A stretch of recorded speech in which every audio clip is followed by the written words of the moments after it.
ಮಳೆ ನಿಂತರೂ ಮಳೆ ಹನಿ ನಿಲ್ಲಲ್ಲ ಅನ್ನೋ ಗಾದೆ ಮಾತಿನಂತೆ ಕಲ್ಯಾಣ ಕರ್ನಾಟಕದಲ್ಲಿ ಮಳೆ ಅಬ್ಬರಿಸಿ ಬೊಬ್ಬೆರೆದಿದ್ದು ಇದರಿಂದ ಆಗಿರುವಂತಹ ಅವಾಂತರಗಳು ಆಗ್ತಿರುವಂತಹ ಸಮಸ್ಯೆಗಳು ಮಾತ್ರ ಒಂದೆರಡಲ್ಲ.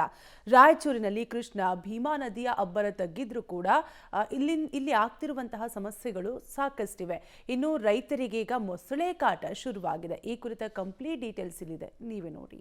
ರೈತರಿಗೆ ಕೃಷ್ಣ ಭೀಮಾ ಪ್ರವಾಹದ ಸಂಕಷ್ಟ. ಕೃಷ್ಣಾ ನದಿ ಪಾತ್ರದ ರೈತರಿಗೆ ಮೊಸಳೆ ಕಾಟ. ಪ್ರವಾಹದಿಂದ ಮುಳುಗಿ ಹೋದ ಪಂಪ್ಸೆಟ್ಗಳು. ಹೌದು, ಕಳೆದ 1 ತಿಂಗಳಿನಿಂದ ಉತ್ತರ ಕರ್ನಾಟಕದ ಹಲವು ಜಿಲ್ಲೆಗಳಲ್ಲಿ ಮಳೆ ಅಬ್ಬರಿಸಿ ಬೊಬ್ಬರಿದಿದೆ. ಇದರಿಂದ ಬಹುತೇಕ ನದಿಗಳು ತುಂಬಿ ಹರಿತಾ ಇದ್ದು ಪ್ರವಾಹವನ್ನ ಸೃಷ್ಟಿಸಿವೆ. ರಾಯಚೂರು ಜಿಲ್ಲೆಯಲ್ಲಿ ಕೃಷ್ಣಾ ಭೀಮಾ ನದಿಯ ಪ್ರವಾಹ ಸ್ವಲ್ಪ ತಗ್ಗಿದೆ. ಆದರೆ ರೈತರು ಮಾತ್ರ ಸಮಸ್ಯೆಗಳ ಸುಳಿಯಿಂದ ಇನ್ನೂ ಹೊರಬರೋಕೆ ಆಗ್ತಾ ಇಲ್ಲ. ಈಗಾಗಲೇ ಲಕ್ಷಾಂತರ ರೂಪಾಯಿ ಬೆಳೆ ಕಳೆದುಕೊಂಡು ಕಂಗಾಲಾಗಿರುವ ರೈತರು ಕನಿಷ್ಠ ನೀರಿನಲ್ಲಿ ಕೊಚ್ಚಿ ಹೋದ ತಮ್ಮ ಪಂಪ್ಸೆಟ್ಗಳನ್ನು ಉಳಿಸಿಕೊಳ್ಳೋಕೆ ಪರದಾಡ್ತಿದ್ದಾರೆ. ನದಿ ಪಾತ್ರದಲ್ಲಿ ಮೊಸಳೆಗಳ ಕಾಟ ಮಿತಿ ಮೀರಿದ್ದು ಜಮೀನುಗಳ ಬಳಿ ಹೋಗೋಕೆ ರೈತರು ಹೆದರ್ತಿದ್ದಾರೆ.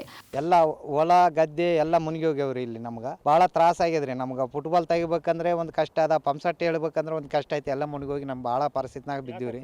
ಮೋಟರ್ ತೆಗಿಬೇಕಂದ್ರೆ ಮುಶಿಲ್ ಕಾಟ ರೀ. ಒಳಗೆ ಹೋಗಿ ಏನೋ ಪೈಪ್ ಗೀಪ್ ಹೇಳ್ಬೇಕಂದ್ರೆ ಮುಶಿಲ್ ಕಾಟ ಒಂದು ಅದ, ಭಾಳ ಅವ್ರಿ.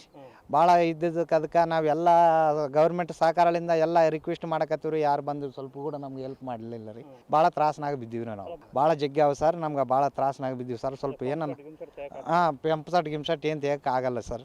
ನದಿ ಪಾತ್ರದ ಜಮೀನುಗಳಲ್ಲಿ ರೈತರು ಬೆಳೆ ಬೆಳೆಯೋಕೆ ಪಂಪ್ಸೆಟ್ ಅಳವಡಿಕೆ ಮಾಡಿಕೊಂಡಿದ್ರು. ಮಳೆಯಿಂದ ಬೆಳೆ ಸಂಪೂರ್ಣ ನಾಶವಾಗಿದೆ. ಬೆಳೆ ಇಲ್ಲದಿದ್ರೂ ಪರವಾಗಿಲ್ಲ, ಆದರೆ ಲಕ್ಷಾಂತರ ರೂಪಾಯಿ ಖರ್ಚು ಮಾಡಿ ಅಳವಡಿಸಿರುವ ಪಂಪ್ಸೆಟ್ ಮೋಟಾರ್ಗಳನ್ನು ಉಳಿಸಿಕೊಡುವಂತೆ ರೈತರು ಜಿಲ್ಲಾಡಳಿತ, ತಾಲೂಕು ಆಡಳಿತಕ್ಕೆ ಮನವಿ ಮಾಡಿಕೊಳ್ತಿದ್ದಾರೆ. ಇದು ನಮ್ಮ ಗಮನಕ್ಕೆ ಬಂದಿದೆ. ನಾವು ಆಗಾಗ ರೈತರಿಗೂ ಕೂಡ ಎಚ್ಚರಿಕೆಯನ್ನು ಕೊಟ್ಟಿದ್ದೆವು. ಆದರೂ ಈಗ ನಾವು ಜಿಸ್ಕಾಮ್ ಇಲಾಖೆಯವರ ಸರ್ವೆ ಮಾಡಿಕೊಂಡೆ ಎಷ್ಟು ಲಾಸ್ ಆಗಿದೆ, ಎಷ್ಟು ರೈತರ ಪಂಪ್ಗಳು ಹರ್ಕೊಂಡಿದೆ ಮತ್ತು ಯಾವ ಸ್ಥಿತಿಯಲ್ಲಿದೆ ಒಂದು ಅಂದಾಜು ಮಾಡಿ. ಹಾಂ ಸರ್, ಮೊಸಳೆಗಳಿವೆ, ಎಚ್ಚರಿಕೆ. ಆನಂತರ ಊರಿನಲ್ಲಿ ಡೊಂಗರು ಸಾಗಿಸಿ ಯಾರೂ ಕೂಡ ರಾತ್ರಿ ಹೊತ್ತಿನಲ್ಲಿ ನದಿ ದಂಡೆ ಪಾತ್ರದಲ್ಲಿ ಹೋಗಬಾರ್ದು. ಮೊಸಳೆಗಳು ಅಟ್ರಾಕ್ಟ್ ಮಾಡುವಂಥ ಸಾಧ್ಯತೆ ಇದೆ ಅಂತ. ರಾಯಚೂರು ತಾಲೂಕಿನ ಶ್ರೀರಾಂಪುರ, ಆತ್ಕೂರು, ಬುರ್ದಿಪಾಡ ಸೇರಿದಂತೆ ನದಿ ಪಾತ್ರದ ಗ್ರಾಮಗಳ ರೈತರು ಒಂದೆಡೆ ಬೆಳೆ ಹಾನಿಯಿಂದ ಕಂಗೆಟ್ಟಿದ್ರೆ, ಇತ್ತ ಮೊಸಳೆಗಳ ಕಾಟ ವಿಪರೀತವಾಗಿದೆ.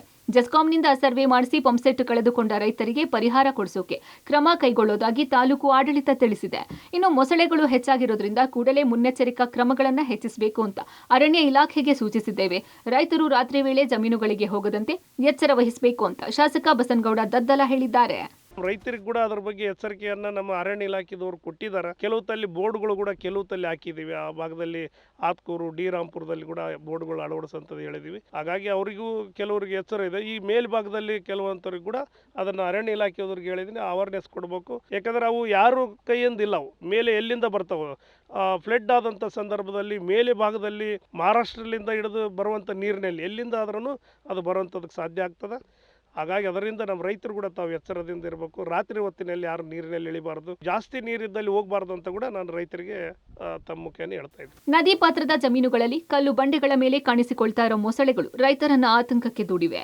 ನೀರಲ್ಲಿ ಕೊಚ್ಚಿ ಹೋಗಿರುವ, ಮುಳುಗಡೆಯಾಗಿರುವ ಪಂಪ್ಸೆಟ್, ಮೋಟಾರ್ ಹೊರತರೋಕೆ ರೈತರಿಗೆ ಮೊಸಳೆ ಭಯ ಹೆಚ್ಚಾಗಿದ್ದು, ರೈತರ ಅನುಕೂಲಕ್ಕೆ ಜಿಲ್ಲಾಡಳಿತ ಸೂಕ್ತ ಕ್ರಮ ಕೈಗೊಳ್ಳಬೇಕಾಗಿದೆ. ಕ್ಯಾಮರಾಮನ್ ಯಲ್ಲಪ್ಪ ಜೊತೆ ವಿಜಯ್ ಜಾಗಟಕಲ್, ಪಬ್ಲಿಕ್ ಟಿವಿ, ರಾಯಚೂರು.